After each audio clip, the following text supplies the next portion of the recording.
चलो, कुछ तो पुलिस के घेरे में आया। ये खून के धब्बे और जमीन पर पड़े निशान ही सही, वरना तो आज पुलिस की नाक ही कट जाती। देखना, अब पुलिस अपनी मुस्तैदी का ढिंडोरा पीटने के लिए बार बार इस पार्क में आएगी, घेरे में कैद इन निशानों को देखेगी और अपनी नाकामी कुछ ऐसे अल्फाजों में छिपाएगी जिसमें कहा जाएगा कि जांच जारी है और हत्यारे जल्द सलाखों के पीछे होंगे। जी हाँ, अब जरा गौर से देखिए गुरुग्राम के नौरनपुर स्थित इस पार्क को, जहां आज की सुबह गोलियों की गड़गड़ाहट के साथ हुई।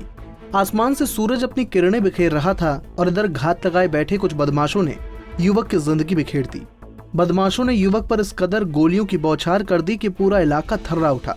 हम यहाँ प्रैक्टिस कर रहे थे अखाड़े में अपने, वो भी आता था, मंजीत नाम उसका, पहलवानी कराता था हम लोग का। वो भाई प्रैक्टिस कर रहा था अपना ग्राउंड में और अपने छोरा छोरी का प्रैक्टिस करा रहा था। फिर एक साइड में अपना वहाँ पे 3 बंदे बैठे हुए थे और वहाँ पे गोली सुनने की आवाज़ हम लोग की आई। फिर हम लोग जाके देखने लगे उसे। कितनी गोलियाँ चली थी? 10-12 गोली चली हुई थी। और फिर वहाँ बंदे बैठे हुए थे, आधे घंटे से पहले से ही अपना प्लान बनाए थे। फिर वो मार के बाहर चले गए बाहर। पुलिस ना जाने कहां चद्दर तान कर सोई पड़ी थी, लेकिन मौत का ये भयंकर मंजर जिसने देखा उसके हाथ पैर अभी भी कांप रहे होंगे।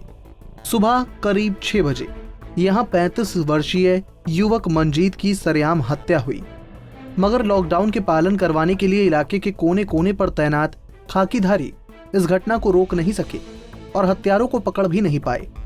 मंजीत एक जिम संचालक था और पहलवानी करता था। मंजीत आज सुबह बच्चों को पार्क में सैर कराने लाया था। उधर बच्चे सैर करने लगे और इधर मंजीत अपनी एक्सरसाइज में जुट गया, लेकिन तभी घात लगाए बैठे 3 बदमाशों ने उसको गोलियों से भून डाला। टाइम की बात है ये 1.5-2 घंटे हो गए, 6 बजे की बात है। मंजीत के साथ कोई और भी था? हाँ, उनके छोरे और छोरी थे 2 और एक बालक और था। अच्छा, प्रैक्टिस कर रहे थे वो कभी का। तो मंजीत यहाँ क्या करता था? मंजीत यहाँ पहलवानी कराता था अपने छोरी छोरे को और हम लोग का प्रैक्टिस कराता था। घटना के बाद जब सूचना मिली तो पुलिस को भी अपना फर्ज याद आ गया। पुलिस की टीम मौके पर पहुंची और शवों को कब्जे में लेकर पार्क में मिले निशानों को सफेद रंग के घेरे में कैद कर दिया। अपनी जिम्मेदारी को लेकर पुलिस छानबीन का ढोल पीट रही है और बदमाशों की करतूतों का जिक्र करते हुए कहती है कि मंजीत को 8 से 10 गोलियां मारी गई हैं। आज सुबह सूचना मिली कि 5:30 बजे के करीब एक नौजवान लड़का नौरंगपुर के मिनी खेल स्टेडियम में दौड़ लगाने के लिए गया हुआ था और वहाँ पे 3-4 बदमाश आए और उन्होंने उस पर फायर करके उसकी मौके पे ही हत्या कर दी और उसके बाद वो भाग गए। उसके मामा ने कंप्लेंट दी है और उस पर हमने FIR दर्ज कर ली है और इसके संबंध में हम कार्रवाई कर रहे हैं। ये जो लड़का था जो मंजीत, ये दिल्ली का रहने वाला था बेसिकली और यहाँ पे अपने मामा के यहाँ रहता था, यहाँ का बंदा था और ये न्यूज़पेपर वेंडर का काम करता था और जिम का भी काम करता था। सर, कितनी गोलियां मारी गई? इसको 8 से 10 के बीच गोलियां लगी हैं। सही एग्जैक्ट तो पोस्टमार्टम के बाद पता चलेगा और उसके बाद ही जानकारी दे पाएंगे, लेकिन इतने फायर। पुलिस के हाथों में केस आया तो छानबीन के बाद मृतक की पूरी कुंडली सामने आ गई। मंजीत मूल रूप से दिल्ली का रहने वाला था, लेकिन बीते कई सालों से वो मामा के घर शिकोहपुर में रहता था। पुलिस की माने तो मंजीत यादव भी आपराधिक प्रवृत्ति का इंसान था और 2011 में खेड़की दौला टोल पर हुई हत्या के मामले में वो भी आरोपी रहा था।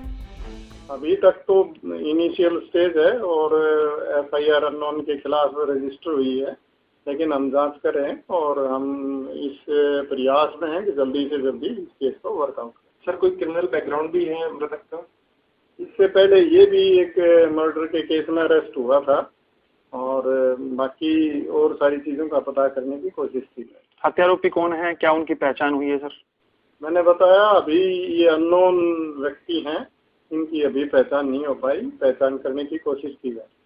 सर, क्या टोल पर एक मर्डर हुआ था 2011 में, जिसने मर्डर किया था उसका ये साथी रहा है? हाँ, उसी जो केस था उसमें ये अरेस्ट हुआ।